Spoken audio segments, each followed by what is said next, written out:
And you see that the device is actually upside down right now. This is the only way I can figure how to do this. It's just completely upside down. There might be a way to prop it open or something, but if anybody knows how to do this without turning it upside down, just let me know. But that's the only way I've been able to figure it out so far. It's just turn it upside down as best you can. I don't see a way to take the bottom part off yet. Okay. I'm going to stick my finger down there to turn the fan. See how I'm turning the fan? Turning it. Okay. Right. Okay. That's how you want that fan to turn when you put it back together. So that's how you want this fan to turn when you put this back together. It's nice and loose. That's how you want it to be after you put it back together. And so you can see the coil back here. You can see the dirt back here. We're going to clean that. You can see the dirt under here. We're going to clean that. You can see the dirt back here. We're going to clean that. Pretty good amount of dirt. And you don't want that to be falling into your food. So we're going to clean all that. Now these right here, these are the coils. It's the coils that heating elements. Okay, you can see those are your heating elements. Okay, you don't want to get those wet.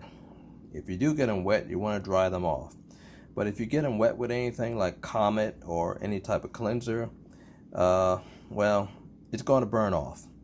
But basically you don't want to get them wet if you can. If you get them wet, then you want to make sure you clean them. Dry them thoroughly before you put everything back together. If you get them wet, dry them, maybe let it sit overnight just to make sure that everything is dry thoroughly, because you don't want those coils to get damaged. So we're going to take this cover off here. We're going to take this cover off. We're going to take this off. We're going to clean the bottom of this, and we're going to clean everything inside here. But we're going to be careful not to get the coils wet or even to damage the coils. We're not going to take the coils out, and we may not be able to get everything really super clean, but we're going to do the best we can. Okay, so we're going to be taking this apart, and when we put it back together, you see this right here in the middle, this part here? Very important that you put that back in correctly. Because if you put that back in correctly, then your fan won't turn. And if your fan doesn't turn, then you know right away you didn't put it back together correctly. So we're going to test it to make sure the fan is turning after we put it back together. But if you forget to do that and you turn it on and the fan is actually stuck, that's just how it's going to sound, like something is not moving, that something is stuck. So you need to turn it off right away, go back into this point and check your fan, make sure it's turning. So I'll show you right now how it should turn.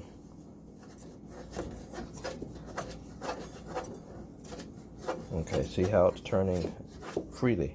That's how it needs to turn. So if you put it back together wrong, and before you turn it on, test the fan, and that fan is binding and sticking, that means you put it together wrong. And I'll tell you the part that causes it to go together wrong is this right here.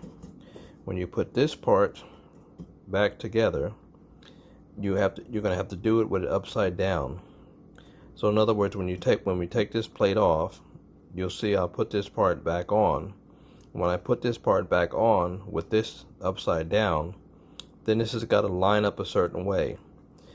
So you line it up, put it back together, and then you check the fan to make sure it's turning. If the fan is not turning, it means that this part here and this part here were not put together correctly. Okay.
Hi, well that's my take on the Ninja Foodi Grill XL Pro. Hope you've enjoyed the presentation. It just seems like a lot of money to pay, $200, $300 for an appliance that might only last about 1 or 2 years.